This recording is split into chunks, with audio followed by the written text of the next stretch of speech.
जनपद बलरामपुर में मुकदमा संख्या 132/25 318/4 BNS GST विभाग द्वारा पंजीकृत कराया गया था। उन्होंने बताया कि उन्होंने 2 ऐसे ट्रक 15 दिवस पूर्व पकड़े हैं जो कि ई-वे बिल के बिना जा रहे थे। तो इसमें उन्होंने गाड़ी को फ़ाइन लगा के रिलीज़ भी कर दिया 15 दिवस के बाद। लेकिन जब मुकदमा हमारे यहाँ पंजीकृत हुआ तो हमने पूरी की जांच शुरू की।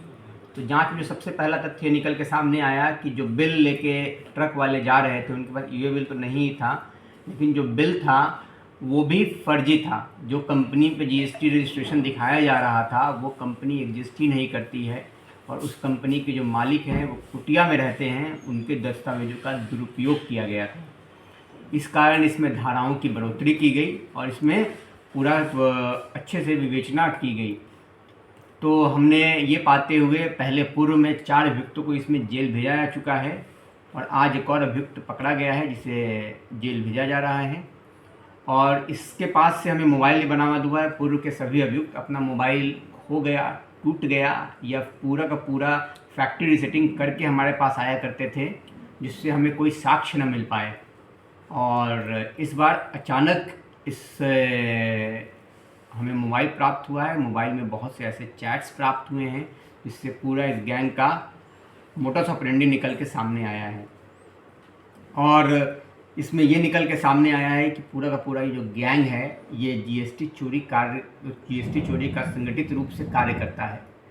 जो आयरन स्क्रैप की गाड़ियां हैं जो बिहार से, यूपी से निकलती हैं, वेस्टर्न यूपी और पंजाब में जो फैक्ट्रीज़ हैं वहाँ तक जाती हैं, उनमें GST का ई-वे बिल नहीं होता है और यही गैंग इनको पार कराने का काम करता है। दूरी और गंतव्य के आधार पर इनका रेट तय होता है जो कि 1000 रुपये से लेकर 2000-3000 पर टन तक का होता है। सिर्फ माल को सेफली वहाँ तक पहुँचाना, सिर्फ उनको पासवे देना।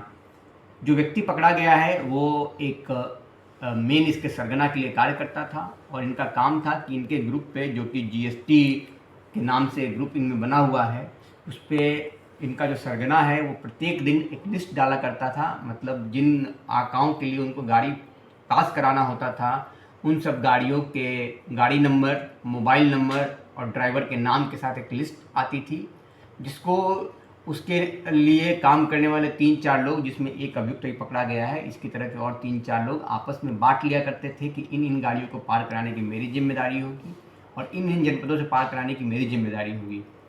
इनके पास इनके जो मेन सरगना है उससे फ़ोन आता था कि इस जनपद से इतने बजे गाड़ी निकलेगी और इस जनपद से इतने बजे गाड़ी निकलेगी, और ये कोऑर्डिनेट करके ड्राइवरों को इस बात की सूचना देते थे कि अब आप इस जनपद से क्रॉस करके अगले जनपद के बॉर्डर पर जाके लग जाएं।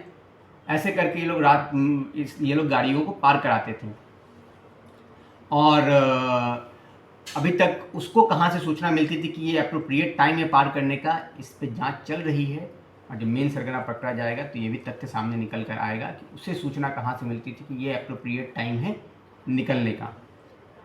और हम लोगों ने जांच के क्रम में ये भी निकल के सामने आया है कि पूरे संगठित रूप से ये अंतर्राज्यीय गैंग है जो काम करता है।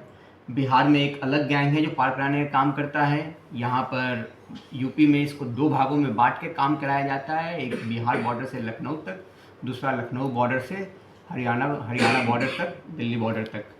और फिर उधर हरियाणा में अलग गैंग काम करता है और पंजाब में फिर अलग गैंग पास कराने का काम करता है। हमें कुछ लोगों के डिटेल वहाँ के भी प्राप्त हुए हैं, उस पर भी पुलिस काम कर रही है। और इसको हम लोग स्टार्ट से लेकर एंड तक जो भी लोग इस तरह से GST चोरी कर भारतीय इकोनॉमी में सेंध लगाने का काम कर रहे हैं उसके विरुद्ध हम लोग कार्रवाई करेंगे।